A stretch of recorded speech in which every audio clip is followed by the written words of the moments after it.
بسم الله الرحمن الرحيم. عما يتساءلون عن النبأ العظيم الذي هم فيه مختلفون كلا سيعلمون ثم كلا سيعلمون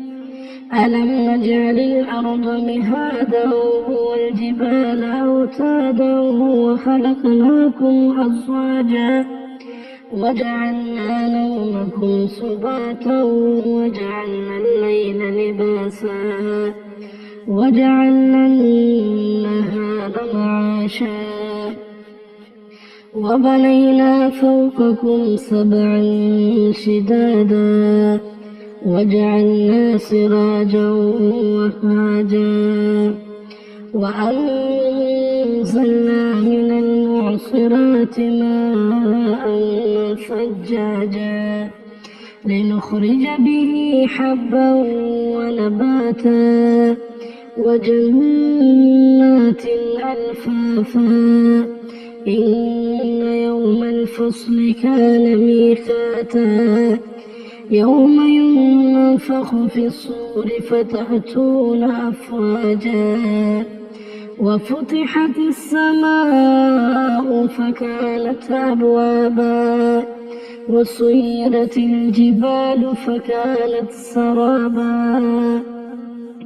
إن جهنم كانت مرصادا للطاغين مآبا لابثين فيها أحقابا لا يذوقون فيها بردا ولا شرابا إلا حميما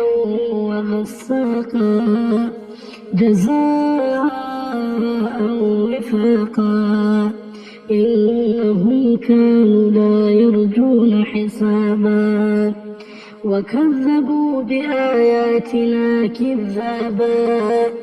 وكل شيء أحصيناه كتابا فذوقوا فلن نزيدكم إلا عذابا إن للمتقين مفازا حدائق وأعنابا وكواعب أترابا وكأسا دهاقا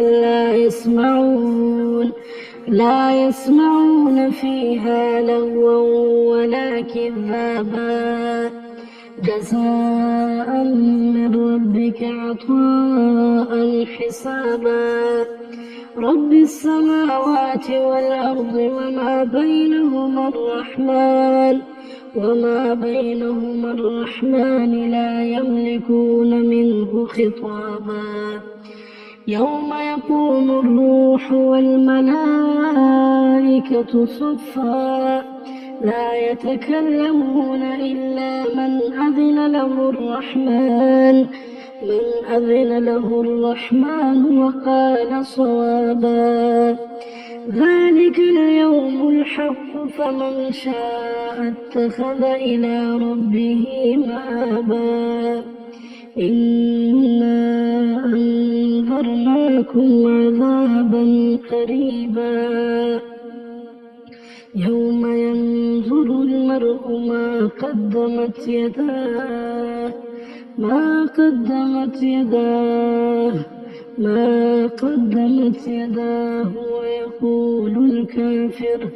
ويقول الكافر يا ليتني كنت ترابا.